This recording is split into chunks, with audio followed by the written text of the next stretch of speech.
আগামী 12ই ফেব্রুয়ারি অনুষ্ঠিত হতে চলেছে ত্রয়োদশ জাতীয় সংসদ নির্বাচন। এই নির্বাচনে চট্টগ্রাম মহানগরের 4টি আসন থেকে মাত্র 3 জন নারী প্রার্থী নির্বাচনে অংশগ্রহণ করছেন, যা সংখ্যায় অনেকটা সীমিত। নির্বাচনে জয়ী হোক কিংবা না হোক, চট্টগ্রামের নারীদের জন্য তারা কী ধরনের ভূমিকা রাখতে চান, সেই প্রশ্নের উত্তর খুঁজতে সিটির পোস্ট গিয়েছে সেই 3 নারী প্রার্থীর কাছে। চলুন দর্শক, চট্টগ্রামের নারীদের জন্য তারা কী ধরনের ভূমিকা রাখতে চান তা শুনে নেওয়া যাক। প্রথমত আমি যেটা বলবো যে আমি আসলে নারী হিসেবে নিজেকে সম্বোধন করি না এবং নারী হিসেবে আমি কোনো দায়িত্বও নিই নাই, কোনো কাজও করতেছি না। আমি আমি যে কাজটা করতেছি ১ম এই আমি আমার একজন মানুষ হিসাবে যদিও প্রশ্ন চলে আসে যে নারী পুরুষ বিভিন্ন কিছু, কিন্তু না, আমি একজন এই দেশের নাগরিক হিসাবে এবং তার চেয়ে বড় পরিচয় হচ্ছে যে আমি একজন মানুষ। আমি শুধুমাত্র চট্টগ্রাম ১০ আসনের মা বোনদের জন্যই নয়, পুরা দেশবাসী এবং পুরা বিশ্ববাসী সবার কাছে আমি প্রথমত বলতে চাই যে আমরা ইনসানিয়ত বিপ্লব, আমরা ইমাম মাহাদি আলাহির দিশাআলোকে যে শিক্ষাটা পেয়েছি, উনি আমাদেরকে শিক্ষা দিয়েছেন যে আমরা মানুষ, আমাদের মানব সত্তা আছে এবং মানব সত্তার ভিত্তিতেই আমরা নির্ধারণ করব যে আমার মানবিক দায়িত্ব কী। এবং আমার মানবিক দায়িত্বই হচ্ছে যে আমি কখনো কোনো ধরনের মিথ্যা, অবিচার, জুলুম, শোষণের সহযোগী হতে পারি না। আমরা সব মানুষ এক মানুষ, এক মানুষ সব মানুষ। এটার ভিত্তিতে আমরা সব মানুষ একটা নির্দিষ্ট প্ল্যাটফর্মে থাকবো এবং সব মানুষের অধিকার, স্বাধীনতা, নিরাপত্তা নিশ্চিত করব।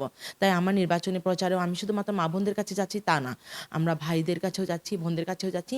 মানুষ হিসেবে সব মানুষের কাছে যাচ্ছি এবং সবার অধিকার, স্বাধীনতা, নিরাপত্তা নিশ্চিতের জন্য আমরা কাজ করতেছি। আসুন আমরা আগে নিজের মানব সত্তায় নিজেকে, এই যে শিক্ষা যে আমি মানুষ, আমার একটা মানব সত্তা আছে, এই শিক্ষায় নিজেকে শিক্ষিত করি নিজে এবং মানব সত্তার ভিত্তিতে মানবিক দায়িত্ব হিসাবে মিথ্যা ও বিচার, জুলুম, শোষণের বিরুদ্ধে আমরা সংগ্রাম করব এবং সত্য বিচার, মানবতা অধিকার প্রতিষ্ঠার জন্য আমরা লড়াই করব। সেই লড়াইটা হচ্ছে জ্ঞানের লড়াই, কোনো ধরনের অস্ত্রের লড়াই নয়। আমরা জ্ঞানের লড়াইয়ের মাধ্যমে, জ্ঞান অর্জনের মাধ্যমে সত্য ও মানবতার দিশে সমগ্র মানুষের, শুধুমাত্র বাংলাদেশ নয়, পুরো বিশ্ব মানবতার কাছে আমরা সত্য মানবতার দিশা পৌঁছে দিব একজন মানবিক মানুষ হিসাবে, এবং আমরা একজন ইমানদার হিসেবে আমাদের মানবিক দায়িত্ব পালন করব। প্রথমত হচ্ছে যে আমি তো চট্টগ্রাম ১১ আসন বন্দরের প্রার্থী। সবচেয়ে গুরুত্বপূর্ণ অঞ্চল বন্দর অঞ্চলটা।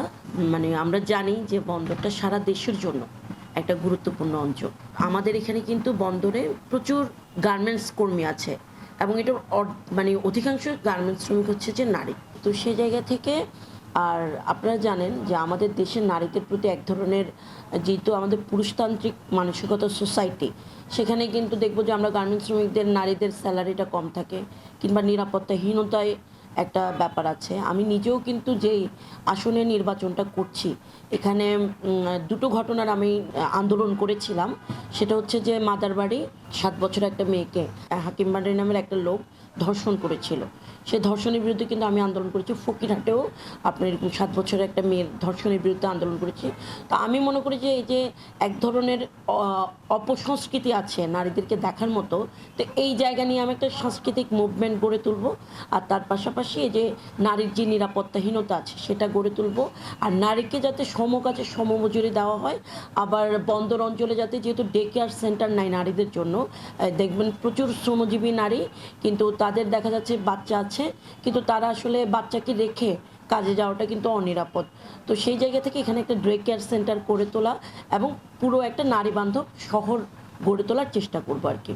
নারী প্রার্থী হিসাবে আমার সর্বাগ্রে নারীদের পক্ষে আমার কাজ থাকবে এবং আমাদের দেশের নারীরা যে সমমর্যাদা, সম অধিকার এখনো পর্যন্ত প্রতিষ্ঠা হয় নাই স্বাধীনতার ৫৪ বছর পরে, এবং আমাদের সমস্ত গণতান্ত্রিক আন্দোলনে আমাদের মেয়েদের ভূমিকা ছিল খুবই অগ্রণী এবং খুব সাহসী ভূমিকা ছিল এবং এখনো আছে। এবং গণ অভ্যুত্থানে আমাদের মেয়েদের যে অভূতপূর্ব ভূমিকা ছিল সেটা আমরা সকলেই দেখেছি। বিশ্বব্যাপী এটার সুনাম ছিল বা আছে।